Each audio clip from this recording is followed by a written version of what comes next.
Akhir-akhir ini dengar nama negara mana yang sedang naik daun?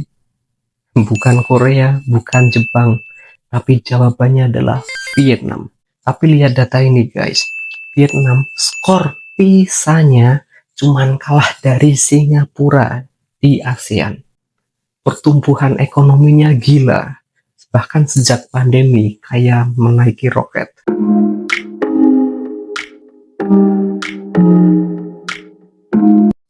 Hey you, what's up guys? Kembali lagi dengan gue, Rio Pam di channel Gudang Pikiran. Selamat datang di sesi kepo tapi malu nanya. Pertanyaannya, kok bisa ya? Padahal dulu ekonomi mereka ya gitu deh. Nah, video ini bukan buat nge-hate Indonesia. Ini kritik sehat biar Pak Menteri dan besti-bestinya ikut nonton. Yuk kita bedah rahasia si tetangga kompetitif ini.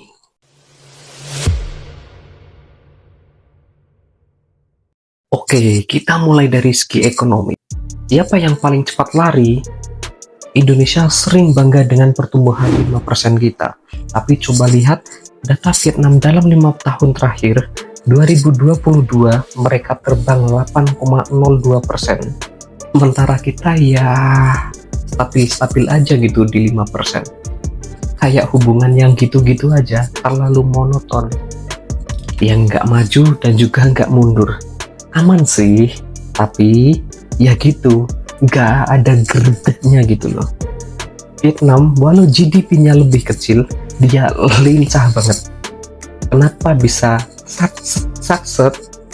Kuncinya ada di dua hal, ekspor dan FDI atau Foreign Direct Investment. Vietnam itu pabrik barunya dunia. Mereka sukses memindahkan rantai pasok dari Tiongkok. Pemerintahnya kasih karpet merah buat para investor asing. Mereka bilang, Sini bos, abrik nu aman di sini. nggak kayak Indonesia. Ormasnya ceker dulu kuni. Sedangkan Indonesia kita masih sibuk mengurus birokrasi sana sini nggak jelas. Sedangkan mereka sudah sibuk kirim barang ke seluruh dunia. Efisien itu mahal harganya besti.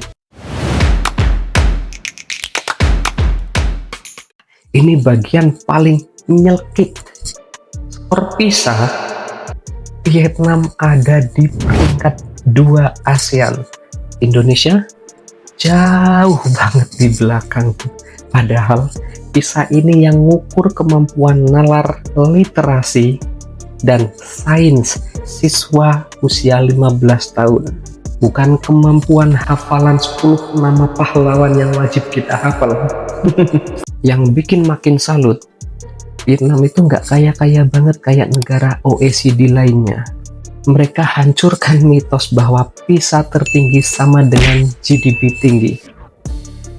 Mereka buktiin kalau dengan kemampuan keras dan kebijakan yang tepat, anak-anak mereka otaknya bisa sejajar sama anak-anak Eropa.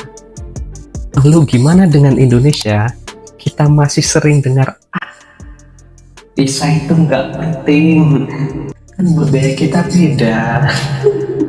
Ya jelas beda, nalar kita kalah, tapi kita bangga dengan perbedaan itu. Padahal nalar itu kunci buat jadi negara maju cuy. Jadi mari kita kupas rahasia pendidikan Vietnam yang bikin anak-anaknya sepintar itu. Kuncinya ada di STEM, sains, teknologi, engineering, dan matematika. Mereka nggak main-main tentang metode ini. Dulu, pelajaran IPA atau matematika itu isinya cuma rumus, hafalan, dan hitungan di buku. Sekarang di Vietnam, mereka pakai pendekatan interdisipliner dan berbasis proyek. Siswa diajak, ayo pecahkan masalah di desa kita dengan ilmu fisika, matematika, dan teknologi. Mereka tidak hanya belajar rumusnya, tapi langsung mengaplikasikannya. Contohnya, mereka bikin proyek solusi energi terbarukan di sekolah, atau merancang robot sederhana. Hasilnya, Siswa punya keterampilan pemecahan masalah atau problem solving yang super tinggi. Ini yang diukur oleh PISA. Sementara kita, laporan Bank Dunia bilang pelatihan guru di bidang STEM itu kurang efektif. Guru adalah ujung tombak. Kalau gurunya masih sibuk ngurus administrasi daripada ngasah metodologi, gimana anak-anak mau inovatif? Vietnam juga punya keunggulan equity atau pemerataan. Kesenjangan skor PISA antara siswa kaya dan miskin mereka itu kecil.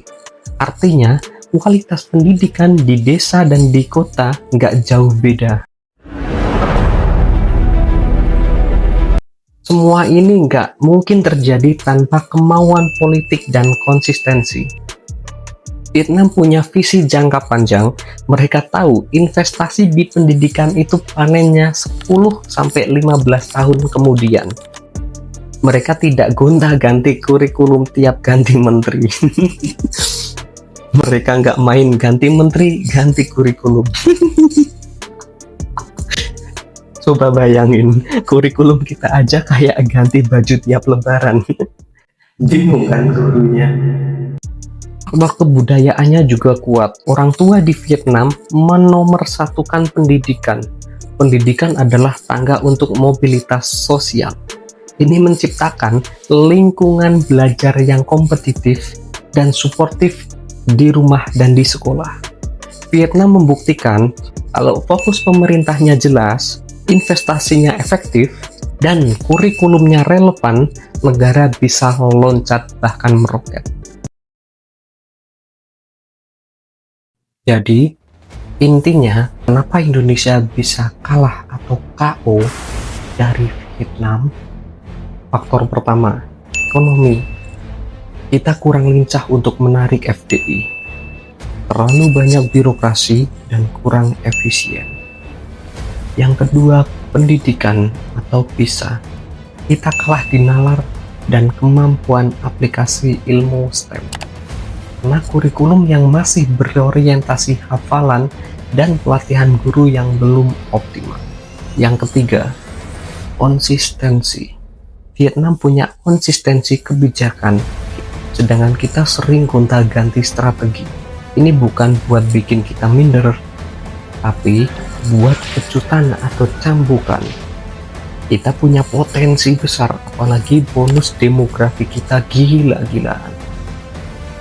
Tapi kalau SDM-nya nggak di-upgrade lewat STEM, ya kita cuma bisa jadi penonton di kancah dunia.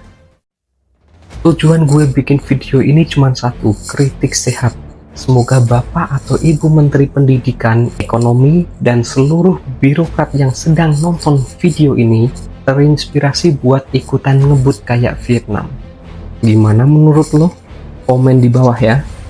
Jangan lupa like, share ke teman-teman lo, dan subscribe biar kita makin sering bedah-bedah kayak gini. Sampai jumpa di video selanjutnya. Adios.